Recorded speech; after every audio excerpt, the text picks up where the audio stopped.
I never stopped playing Call of Duty 4 since 2007. 15 years of an amazing first-person shooter experience. I may take breaks, but I don't stop. And if there's a game that you thoroughly enjoy, you shouldn't stop playing it either. It doesn't matter what new games come out. You should keep playing them. Here's why. You know, the older I get, the more I appreciate games that I can still play that I've played for a very long time. I have not stopped playing Call of Duty 4 since 2007. It's been a game that I have picked up and put down and picked up and put down on just about every platform it existed on, except for Wii, which I kind of want to pick up at some point, and never stopped playing. And so I get crazy high-score games like this just due to reaction times and muscle memory, really, because it comes down to the fact that once you've played a game for so long, once you've been immersed in the layout, the physics, the map design of a specific game for so long, it sticks with you. Even if you take, I mean, I've probably taken at some point at least a year break from playing the game, maybe more at certain points. And I can come back and it's like riding a bike without training wheels. Like once you do it, you can just keep doing it. And that is how I feel about Call of Duty 4 and Halo 3 and games like that, where regardless of what else is going on, I can always log in, log out within 5 minutes, having enjoyed a game session if I want to, or obviously extend it for longer. Some of these nights that I've been playing CoD4, I go for hours now that my new ADHD meds are really helping me be able to stay focused even on things that I enjoy, not just work. And I'm having a blast with it. And it's one of those things where I see so much online, and I don't want to talk about this kind of stuff too much on this channel, but I see so much of the discourse, of the gamer discussion on the Twitters and the Reddits and YouTube comments and whatever about video games and how there's not enough content in XYZ. There's not, the player base is down. I'm mad about this. Like, gamers are so mad about everything and get so miserable with the games that they play. And I find it so hard to even get into that position. I realize I approach things a lot differently than a lot of people, but realistically, of all the I have so much limited game time that if a new game that has come out is not super enjoyable due to a broken update, due to a fluctuation in players, due to it's freaking COVID and they haven't been able to put out as much content as games that have been around for a while, I'm okay with that. I'll log in for a couple hours and get my game time in it, and then I'll go play one of a million other games out there, including Call of Duty 4. And so I have this trend where for some of my game nights, if I'm just wanting like a good variety of gaming and I can just play and log out, I will bounce across CoD 4, Modern Warfare 2, World at War, Halo 3, or whatever I'm playing in MCC, maybe some old Quake or Unreal Tournament, maybe a match of PUBG or Apex. And I get a good variety experience of games to where even in newer games with like, they don't have enough maps yet or something, like Halo Infinite's BTB. Like they only have 3 maps, but I can play through a few rounds of it and then go play BTB in Master Chief Collection or go play a giant Call of Duty 4 server and have a blast. I've gotten to the point in my life with my age, with my gaming experience, where I would almost prefer developers to be able to just release new content for games that I already play rather than the learning curve. Because so much of, I think, a lot of frustration when it comes to the more competitive first-person shooters that release on, say, an annual basis like Call of Duty is that they keep insisting on doing these constant engine swaps or like entire swaps of how the physics or the gunplay or the mechanics work, and it becomes this weird learning curve where it's so familiar and yet so foreign at the same time that everything feels bad because it's a new thing you have to learn and get familiar with compared to the old thing that you were happy with. And that kind of perpetuates, I guess, the classic COD cycle of old game now better than new game, even if I was mad at old game when it was new game. Because after a while, you've built up the tolerances, the muscle memory, the map control ideas behind it that you can say new game comes out, you get frustrated, you jump back to old game. Suddenly old game feels a lot better, both because most of the hardcore high tier skill players will jump to the new game, but also because you still have all that memory. You're not learning the new maps, you're not learning the new nuances of how the guns work. You're just there.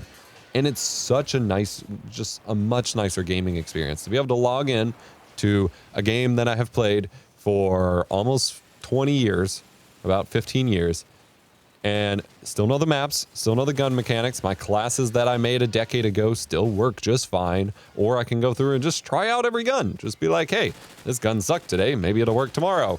And try out different guns and have a blast for a couple hours. And then go play a single player game or something. It is a lot of fun. It is so much fun to just sit here. And yeah, in this particular game, I'm pub stomping on some people. But that doesn't happen every game. I get a lot of games where, you know, I just kind of make it by. But these older games where I don't feel like I'm dying because of things out of my control or things I don't understand about the game. Whereas like a new first-person shooter, if I'm dying a lot to some weird mechanic that I haven't figured out yet, or a gun that never feels like it, you know, one of the common complaints is a gun that, say, doesn't kill people for me, but it kills people for other people or something. Like, that lack of familiarity creates so much friction and so much of a frustrating relationship with the game. Whereas a game like Call of Duty 4, very rarely is anything ever going to surprise, even with the mods, very rarely is anything going to surprise me when it, you know, kills me or interrupts my flow. That I'm just never going to have that kind of, like, I guess, like I said, friction with the game. Whereas a new game, I'm always going to have that experience where it gets abrasive, where it's like, why is this happening to me? I really encourage people to support games that they enjoy playing for the long term, even if it's just logging in every so often, even if it's just checking in on it every few months. You wouldn't believe how much happier you could be as a result. And that sounds ridiculous. That sounds hoopty-floopty, whatever. But really, like, if you find yourself getting burnt out or frustrated with, or you just feel like every match is getting you tilted or whatever in the latest game, go play the old one. Nothing other than your own FOMO or, like, I guess, buyer's remorse is keeping you playing the new game. And for new games that when everything's moving to free to play anyway, buyer's remorse doesn't even apply. Like, it's no one's fault but your own if you put like $500 into skins for a game you haven't loved yet. Get over yourself. But for, you know, like if Halo Infinite, for example, is driving you nuts, go play Master Chief Collection. They added a ton of content there. They added a ton of new skins at the very end of that game, and it's almost kind of tragic that Infinite came out right as the 20th anniversary skins got added to Master Chief Collection, because there's so much good content there that a lot of us were kind of on a break period with MCC and didn't really get to experience. And I'm very much looking forward to diving back in. And hell, go explore some of the free-to-play shooters or some of the older shooters that, if you can find out if they still have player bases on Steam or just on PC in general. Like, I'm going to load up Gotham City Imposters soon. That game still has some players, or the Call of Duty mods, or go check out games that recently got updates. Like PlanetSide 2 just got a big update. I never thought I'd be saying that word again, but if like the new Apex season isn't going the way you want, boot up something else. It's a lot of fun. And I really just, I can't tell you how much more relaxing it is. Even if I go in there with friends or with music blaring or trying my best to make it the most casual experience possible, it is always a much better time when I boot up a classic shooter that or any game. This doesn't need to be about first-person shooters, but you know, a classic shooter that I've put a ton of hours into that I can just disconnect. I don't got to worry about wins and losses. I don't got to worry about grinding XP on some random challenge for a skin that I don't even really like that much. I don't got to worry about SBMM. I can just chill. And whether I get smashed or I smash others, it's fun, it's easy, and it's a smooth sailing experience. And I think so many gamers today miss out on that because of the constant cycle of you got to play the latest and greatest, and you got to get that drip feed content, and you got to put 200 hours in the first 3 months, and all this weirdness. We didn't do that back in the day. I don't think that's healthy or sustainable for video games. And I'd love to see more people just populating the older games and playing the games they have fun with, instead of trying to stay on the latest trends or being mad that games aren't sustainable for trends. Let me know what you think. What games do you play when you just want a casual fix? Let me know in the comments. Remember, be kind, rewind.